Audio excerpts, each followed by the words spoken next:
So an agency management action, the focus of our discussion today on this WSP element, is an action that intentionally manipulates the biophysical environment, and it's otherwise known as a trammeling action. To get started, I'd like to provide some general background on this element. The agency management actions element is rooted within the untrammeled quality of wilderness character. This element, as Eric mentioned, is a required selection for all wilderness areas. Note that this element does not track unauthorized trammeling actions. So at its core, the intent of this element is to provide us with a consistent, comprehensive way of tracking trends in authorized agency management actions, which has a large role in influencing overall trends in the untrammeled quality of wilderness character. While the element does not track unauthorized trammeling actions, most of the time in most wildernesses, it is likely that agency management actions are the primary driver in overall trends in the untrammeled quality. And so for the duration of our discussion today, I'll be using the terms agency management action and authorized trammeling actions interchangeably, as will Colter. More broadly, in our session today, we'll cover the ins and outs of the WSP agency management actions element, fiscal year 20 stats for the element across the national forest system, the relationship between this element and wilderness character monitoring, a deeper exploration into what constitutes a trammeling action, and then we'll have some time for questions and answers. And could we get the next slide?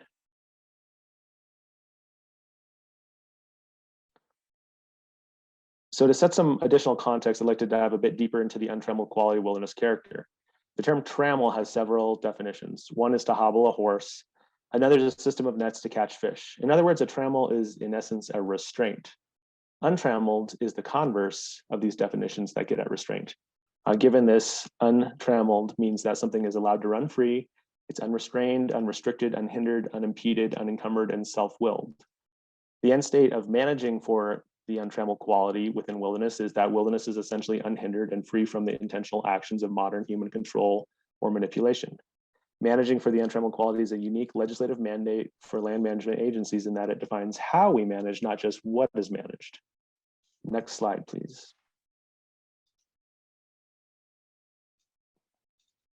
With this slide, we'll delve even deeper into the trammeling concept and therefore the agency management actions element. So trammeling action is a human endeavor that intentionally controls or manipulates the land's self-will. Any management action that intentionally manipulates, controls, hinders, or restricts any aspect of the ecosystem. As a general rule, all actions that intentionally control or manipulate ecological systems within wilderness should be counted equally as trammeling actions, regardless of the magnitude or scale of their effects. A common misunderstanding with trammeling actions is that it is only a trammeling if motorized equipment or mechanized transport is used. This is not the case. A trammeling action can occur regardless of the tools used. Again, in other words, it's regardless of how the action is implemented, a trammeling may occur. For the audience out there that you're just here for the ride, what is this all about? We'll start with the fundamentals. Wilderness Stewardship Performance Guidebook is on the screen before you right now, and there's many elements that wilderness areas are would be working through on this. In this case, we're focused on the agency management actions element. The guidebook is updated annually. The most recent one was shared this last spring, and if you want your own copy of it, Eric will be sharing information in the chat before long here on how to access the guidebook.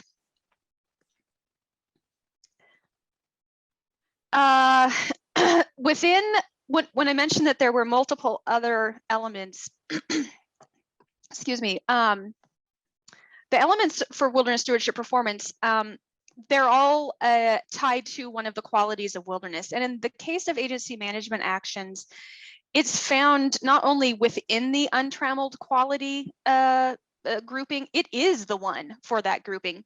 Tracking agency management actions element from a stewardship standpoint is the best way for us to understand the untrammeled quality.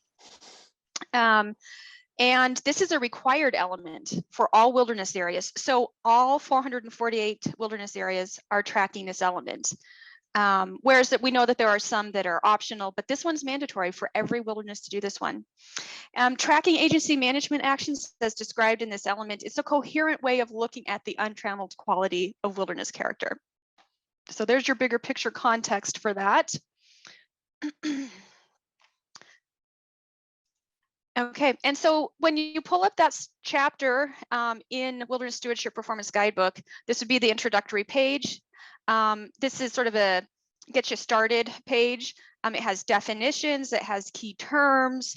I think it's, for me, always important to look at the outcome. That's the end state, what you're trying to get to.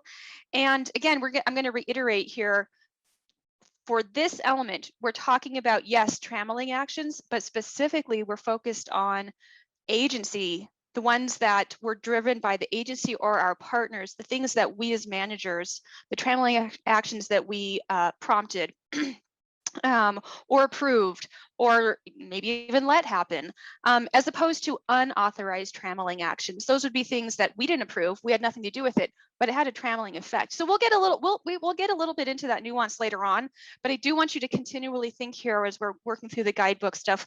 We're talking about agency management actions, the things that the agency did that ended up trammeling in a wilderness. Okay.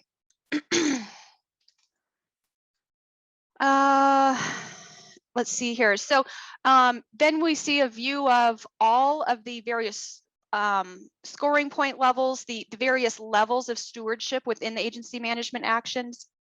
This is an overview here, and we're going to dive into the details of each one here.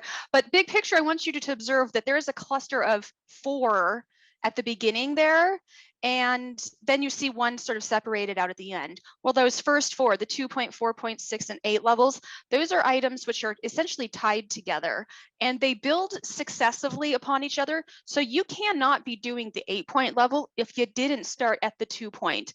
Once you do 2-point, then you do 4, then you go to 6, then you go 8. You can't jumble around. They build upon each other.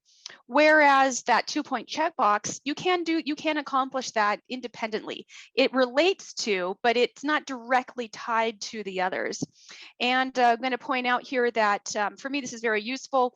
Both the deliverables and the outcome column, focusing on what is like the end state, what we're supposed to have from the end of this.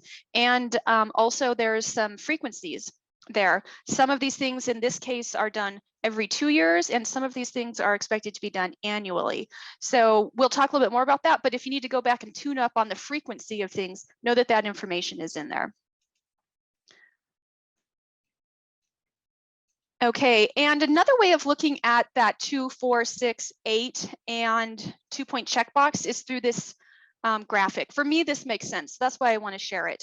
At the start of the dial, it's at the top, and that's the 2-point level. We're going to talk more about the details there, but once you've done the 2-point level, which is the Forest Supervisor's letter on the unquality or the untrammeled quality of wilderness, you then move on to the 4-point level, and then you move on to the 6-point level, and then you move on to the 8-point level, and then you start the cycle again, because this is a stewardship task that requires continual maintenance and cycling. Okay, it's not just a linear, it doesn't go in just one direction. You keep cycling on this particular task.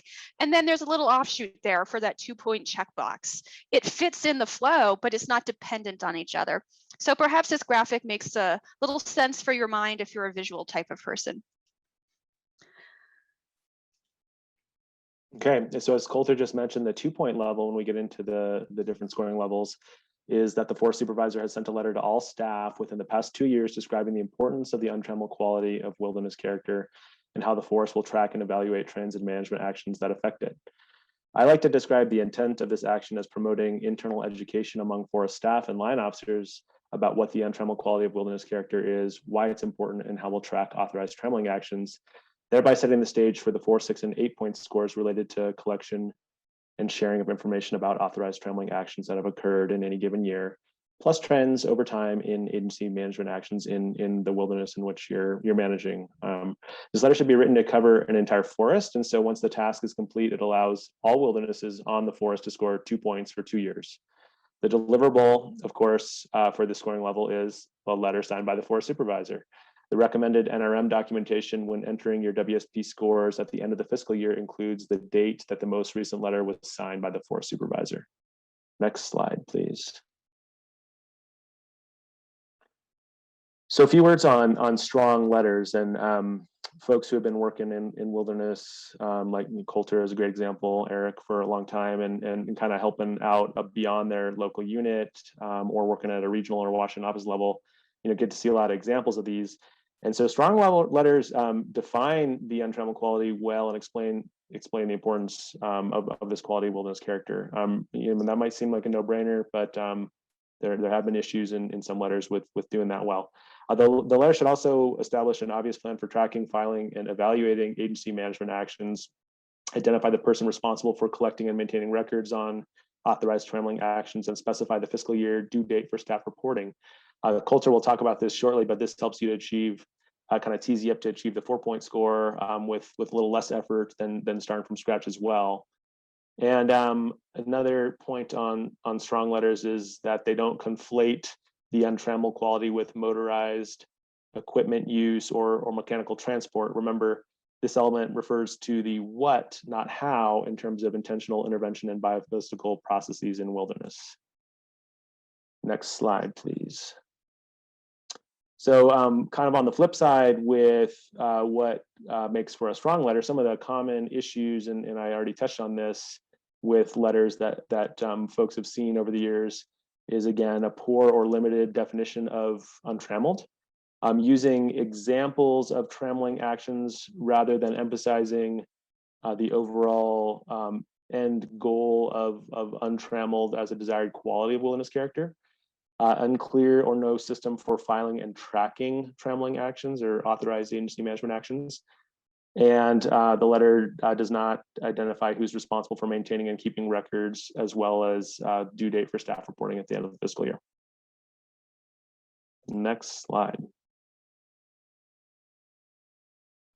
Okay, so we'll focus now. Well, let's say proverbially that the 2-point letter has gone out and that's been taken care of.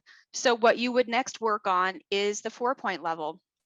So 4-point level work, this is that the forest wilderness staff have identified key personnel who are responsible for tracking trammeling actions, and that there's been a group meeting or conference call within the fiscal year to check in with all of those contacts and emphasize the importance of wilderness character and how we're going to do that tracking. It's basically a coordination meeting is what we're talking about here. If you were clever, you would have identified in the 2-point level who is responsible.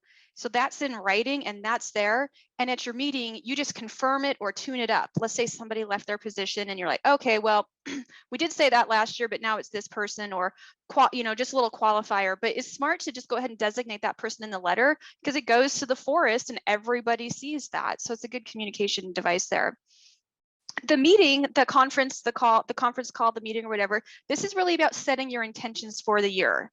If you don't sit down for a few minutes with the key players and make a plan on how you're going to track, who's tracking, what do we need to track, what projects are going on, do we need to get to the bottom of? If you don't take that time and set the intention, it's likely that there will either be no tracking or it will be poor quality and incomplete. So we know this in our work. Sometimes you just have to sit down and put that focus on things for a little while. This is what that's about. So some tips for a good meeting, it should include anybody who is going to be working in the wilderness. And that could be specialists who are in range management, fisheries management, even fire management, wildlife and heritage. We want to involve them in that meeting, check in with them. Hey, heritage, I know you have a project on the books. Can we check in? Exactly what you're planning to do this year. Okay, I need to know exactly when this happens so that we can track XYZ. This isn't necessarily about giving them approval to do their work or not approving the work. It's about coordinating and making sure that the information flow is coming in so that nothing's overlooked. You would want to include recreation personnel, whether that's facilities, wilderness rangers, trails, who might be in observance of trammeling actions. So they might over the course of their work come across some agency management trammeling actions that weren't on the manager's radar. So you want them to be aware of what to keep an eye open for. And for me, we have a couple of large partners, volunteer organizations who work in the wilderness that I'm with, and some of their work is trammeling. And I'm thinking of weeds management. They take on weeds management work, the volunteer organizations. And so we need to loop them in and say, hey, I need a report at the end of the season. Just so you know, I'm going to need to check back in on exactly what you did.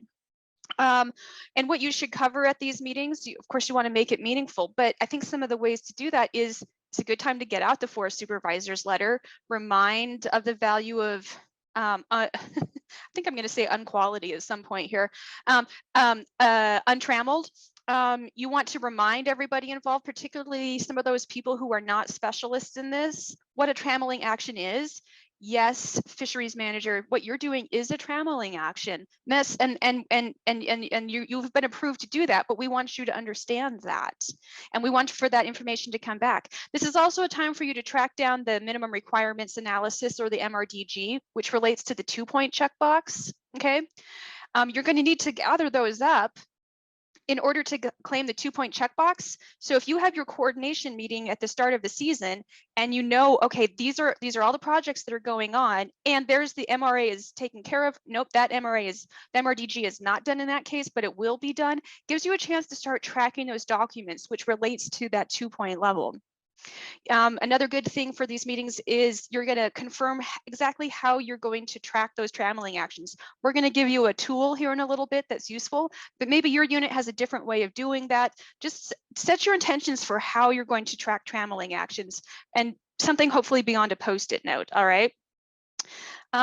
And I think for me, another thing to discuss there is wilderness character monitoring, and an explanation of why we're tracking that stuff, just to keep everybody tuned up on these things, okay? Of course, in this day and age, whether you meet in person or virtually or on the phone, you can have functional meetings. This is about having an intentional, dedicated time to do this coordination. Figure out who's got a project that's going to have a trammeling action. Is the paperwork in order for that? Yes, it is. No, it's not. Okay, we need a copy. Who's tracking? Get that plan figured out. All right. It's all about setting the intention and taking the time to do that right.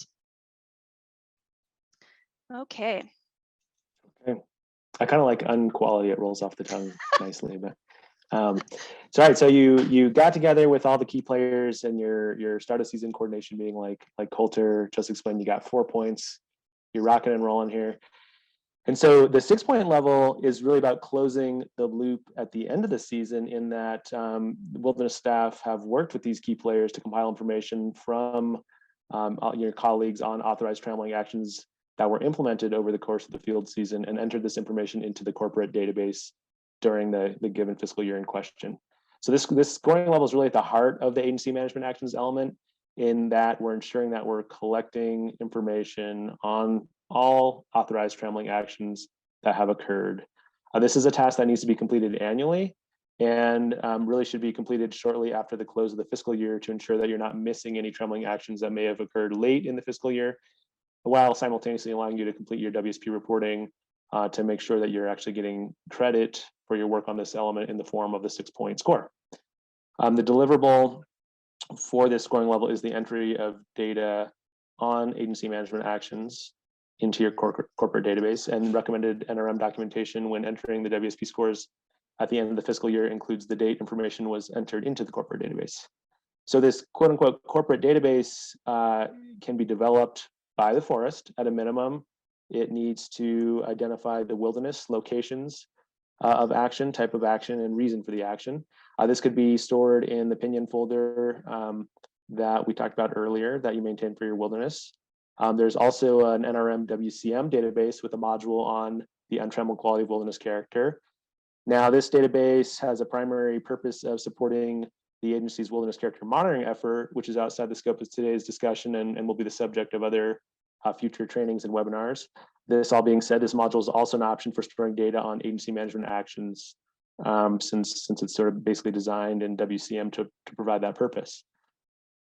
And I do also want to briefly point out that WCM, of course, will track our agency management actions as well as unauthorized trammeling actions. So if you're choosing to use that NRM WCM database, you're kind of getting a little bit ahead of the curve in future data entry.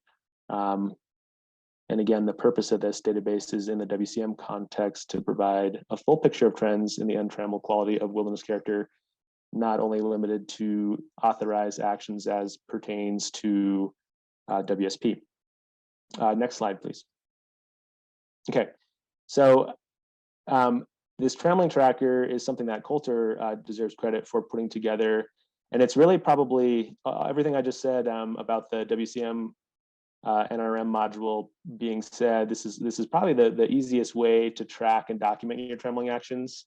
It has fields and drop-down menus for the wilderness name, location of action, description, and component of the action. A lot of the things I just said are required: the type of action, the reason, whether an MRDG or an MRA was completed, the filing location for that analysis, whether an evaluation for science and research proposals for the action was completed, whether motorized equipment or mechanized transport was used, the primary contact with knowledge about the action, and any other comments that might need to be captured.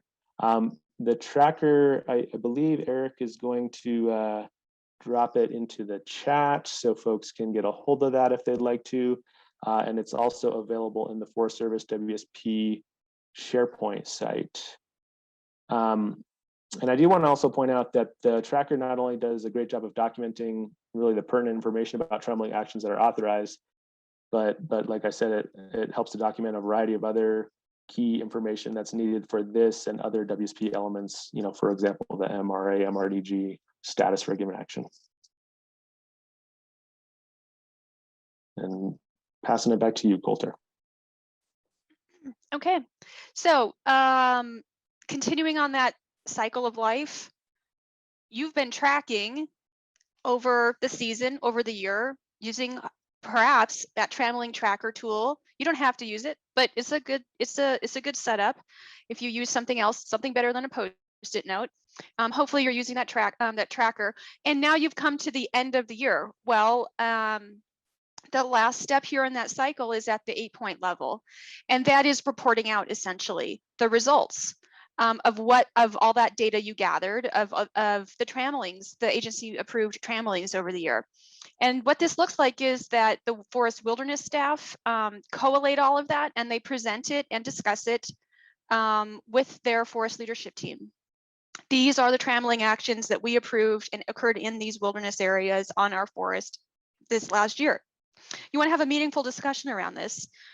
And really a facilitator would be, you know, trying to prompt a conversation of, in hindsight, are we glad we did that? In hindsight, do we think that maybe we shouldn't have done that? Does that make sense now that wow, I didn't know there were that many of these things. Now that people see the whole picture, that's the kind of, you want to create a picture for people to see the whole cycle, everything that happened in the last year. And there might be some conclusions for your leadership to carry forward and think about. So that's the purpose of the review with your forest leadership team. And then the second part of that is that you send a report on up, so to speak, to the Regional Wilderness Program Manager. The report being a summary of the trammeling actions and conclusions that the forest had, et cetera. And that is something that you do annually. We are working on an example to share. We don't have it yet right now, but we are working on an example to share for you on how you can pull for the report part of things, and how you can pull that NRM data that you would have entered, just pull that back and share that on up and share that out. Big picture, you're looking for, when you do this task, you're looking to have a conversation around trends, and observations, and build a better understanding of the agency approved trammeling actions. Okay.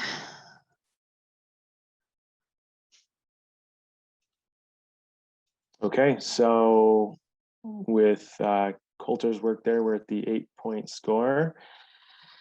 And lastly, so if you recall back to that slide that Colter shared earlier with the cycle of the 2, 4, 6, and 8-point score, there's also this 2-point checkbox that can be completed at any point, you know, in your scoring regime here, not sequentially like the other 8-point scoring up to 8-point score. So for the 2-point checkbox, all authorized trammeling actions in this wilderness of a non-emergency nature have been evaluated through the minimum requirements analysis process or another appropriate analysis this fiscal year. This is an annual task. A minimum requirement analysis, often you know, achieved or completed using the MRDG, minimum requirements decision guide template, should be ideally prepared by the specialist proposing the action, reviewed by wilderness staff, and approved by the appropriate line officer, and then filed in the corporate database. This being said, I think a lot of different forest approaches in a lot of different ways. And so sometimes the wilderness staff are taking lead on developing this analysis and working with the specialists in question. However it gets done, as long as it's done well, that's what really counts. But it is nice to have some help among the wilderness folks with the proponents for a given project, meaning your colleagues in other program areas, if they're looking to propose the action. Something to be aware of is that the delegation of authorities for line officer approval for many different types of actions, primarily but not exclusively those involving the prohibited uses listed in Section 4C of the Wilderness Act, are located in Forest Service Manual, Chapter 2320. So just for example, the manipulation of vegetative cover is reserved for approval at the level of the chief in the Forest Service. The use of motorized equipment for non-emergency purposes is typically approved by the regional forester per the national policy, and forest supervisors have the authority to approve developments and installations in wilderness, with very few types of actions delegated to district rangers. So if you have a wilderness that you're managing and you're doing your reporting for under WSP and you've had no trammeling actions in this given year, by definition, you've had no need or opportunity to do an MRA, and therefore you can claim this checkbox. The deliverables and outcome for this checkbox is, of course, that the signed minimum requirement analysis, if you had trammeling actions, are stored by year and location in your corporate database. Again, often your opinion wilderness folder. The recommended NRM documentation when entering your WSP scores is the title and signature date of any MRAs completed this fiscal year, or a statement that no trammeling actions occurred and therefore no MRAs were completed. The core intent of the checkbox is to ensure that we're doing our due diligence in determining whether or not proposed agency management actions are necessary to preserve wilderness character, thereby providing us the opportunity as an agency to exercise greater restraint by not undertaking management action where a given action is not essential to preserving wilderness character. We do a great job in completing minimum requirement analyses using the MRDG template for actions considering prohibited uses listed in Section 4C of the Wilderness Act, which I mentioned previously, and otherwise those kinds of actions that are delegated explicitly in Forest Service Manual 2320. This is basically because the policy requires an active decision on authorizing or not authorizing these actions per policy. This 2-point checkbox requires that we go beyond doing MRDGs for those activities listed in the delegation of authorities in 2320 to include all actions that manipulate the biophysical environment. So a quick example of an action that does not involve a prohibited use and is otherwise not delegated in 2320, but should still be analyzed using at a minimum a minimum requirements analysis in some form, is trying to remove a non-native invasive weed by hand pulling or mechanical means, such as a weed wrench. Another example might be the use of explosives, which is a primitive skill to remove downstream debris and enhance or refurbish a natural fish barrier, such as a waterfall, to protect habitat for native fish species from non-native fish downstream. So while these kinds of actions, including those that involve primitive skills, they still really need to be analyzed using a minimum requirements analysis to achieve this 2-point checkbox to really ensure that we're thinking through our manipulations of the biophysical environment in wilderness. Next slide. Okay, so this slide and the next slide, I'm just going to do a quick overview. This is a summary of all of the agency management action element work from 2020. If you want to study this in detail, that's available on one of the links we're going to give you later here. A couple quick takeaways here. In the black there, that is that 38% of the wilderness areas in this country Forest Service areas have not yet worked on this element, which for me is a shame because we have some great tools for this one. And the first step out is getting that forest supervisor's letter out. 38% haven't done that yet. So just want to point out that there's still some work that needs to be done to make progress on this one. There is a big cluster that have done that 2-point level there, 31%, but then you see a big fall off after that. The numbers go way down, and that is a big hurdle there. And where that is at the 4-point level, people aren't taking that step to meet and set intentions to actually do the work, to actually do the tracking. There's a big fall off there. So just consider that and see what just think about that a little bit, I guess. And another way to look at that graphic is by the regions.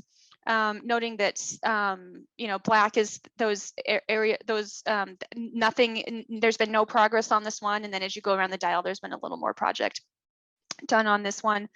So anyways, if you want to study that, Eric included there that it's in the SharePoint link that he provided earlier under accomplishments.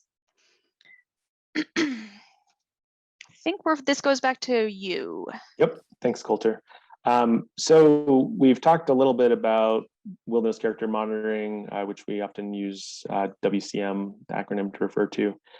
And the Forest Service has started implementing wilderness character monitoring in recent years. And as we've mentioned briefly, this WSP work in this element will lead to better wilderness character monitoring results in theory. The intent of the WSP element around agency management actions is again to shed light on whether our wilderness stewardship work is resulting in the protection of the untrammeled quality of wilderness character. Again, this all revolves around, if you see this diagram, the 2, 4, 6, 8 point scores plus the 2-point checkbox around educating internal stakeholders on the importance of this quality, collecting information, exercising restraint, and undertaking management actions that modify the biophysical environment, capturing data on authorized management actions, and evaluating and communicating trends in these actions. So that's basically like the left side of this diagram. And this feeds into wilderness character monitoring, which considers whether trends in the untrammeled quality of wilderness character are improving or degrading. In essence, what this really refers to over time is, are there more or fewer trammeling actions occurring in a given wilderness? What are the trends? Is this wilderness more or less trammeled? That's what the wilderness character monitoring effort around the untrammeled quality ultimately gets at. So again, this WSP element really is critical in ensuring that we're accountable to capturing quality data that will ultimately feed into this work in wilderness character monitoring to help us determine in the long term how we're doing in protecting this important quality of wilderness character. And we're handing it back to you, Colter. Okay. So we're going to, at the end, we're basically at the end here. We're going to take for a few minutes here a little deeper dive in looking at trammeling actions themselves. I want to point out a useful tool. This flowchart is in Keeping It Wild 2 as a resource. I'm a visual person, so for me, this is very helpful. And it helps you sort out whether something is a trammeling action or not. We've pulled this, this is available in the toolbox for this element as well, in the wilderness stewardship performance element. This flowchart's available for you in there. But what I want for you to think here is this flowchart is, you need to take one more step further if you're going to use this in the agency management actions context. This helps you figure out if something was a trammeling action, but your last check there that's not on here is, did the agency approve this trammeling action? All right. So first consider whether something and determine if something is a trammeling action, and then also you don't forget the second step, which is, was the agency involved? Did the agency do this? Did they cause it? Did they approve it, etc.? Because that's what this element's focused on: agency management actions. Okay. So I think we're going to turn it back to my partner here, and he has a poll for us. We're asking which of the following are agency management actions. So if you can see the poll, go ahead and provide your insights. If you can't see it, we have installing a dam across a river channel, sampling mountain goat pellets for population research, restoring a mine site, human cause escaped campfire, and restoring habitat for a listed endangered species.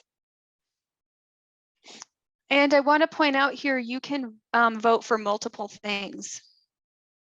Thank you, Colter. Okay. So installing a dam across the river channel, we have 82% saying, yes, that's a trammeling action. I would say that that's a definite trammeling action. Colter, chime in here if you want to add anything, but basically that's impounding water in a stream or a river, and that's manipulating biophysical processes in terms of natural river processes. So that dam and impounding water would constitute trammeling action. What I want to add on that is I think there's an implicit assumption here that an agency approved this, but this wasn't like done unapproved. So yeah, I agree. It is one. It's an agency management action. Yeah, thanks for that clarification, Colter. For those of you who voted no, maybe you were making the assumption that This was done without the approval of the agency. So that's a great nuance. Okay, let's pretend here. So that we have an agency approved action to sample mountain goat pellets for population research. I would say, most likely, and you can get into different nuances and factors in play here, but I would say this is not a trammeling action personally, because simply picking up presumably limited number of mountain goat pellets is not going to have any meaningful impact or influence on biophysical processes. And so that would not constitute an agency management action. Colter's given a thumbs up. Okay, restoring a mine site. We have 82% saying yes. One of the things in that flowchart that Colter shared previously gets at this concept of scale. So at a de minimis scale, a tiny scale of an action, and we might talk about this more often in the context of like a fairly passive restoration of a campsite, for example, that might not rise to the level of a trammeling action. A mine site, most likely, just in my book, probably would, because that tends to be a little more impactful, since mining is inherently an impactful activity. So I would say, under most circumstances, unless there's something kind of odd going on, that would constitute a trammeling action, again, if the agency approved the action. Colter's thumbs up. We're on the same page. Okay. Human caused escaped campfire. We have 18% saying yes. So this is one, for one thing, the agency is not approving an escaped campfire. So that would not count as an agency management action.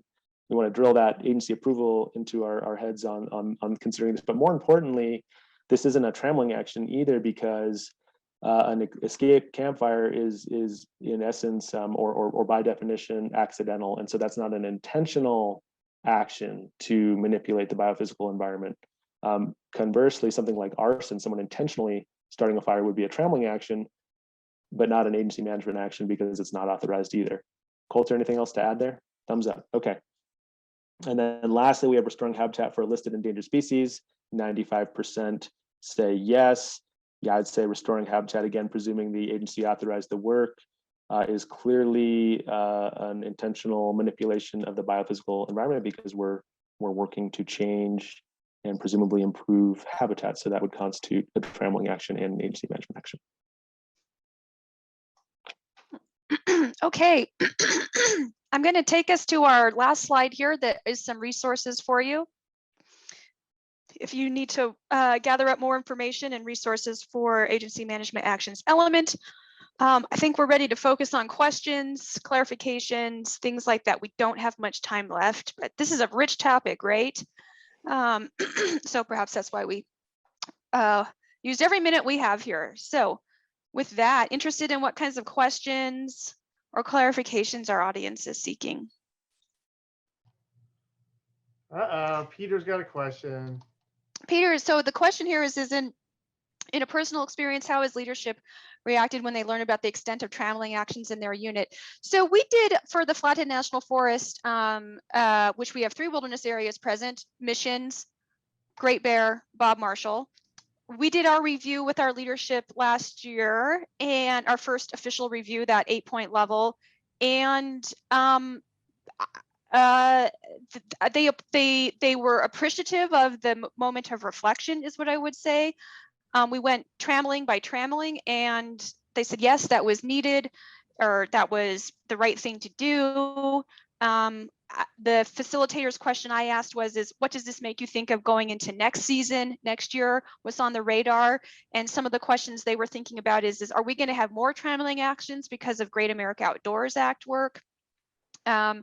Which we had a healthy discussion around, that led to a good discussion on that trail maintenance, which is probably the focus of most of our GAOA work in the wilderness, probably isn't rising to the level of trammeling actions. So that just led to a healthy discussion. And the other thing for our area, we have a lot of research going on in the wilderness, whether it's approved through permits or approved through agreements with our partners. And when we tallied that up and looked at it, and some of that research is it's pretty hands-on, so it's definitely trammeling for sure. That gave them pause to think about how much we're tinkering with the wilderness for good reasons, for research, but it did give them pause to think about how much is going on out there. So that was the reaction this last year.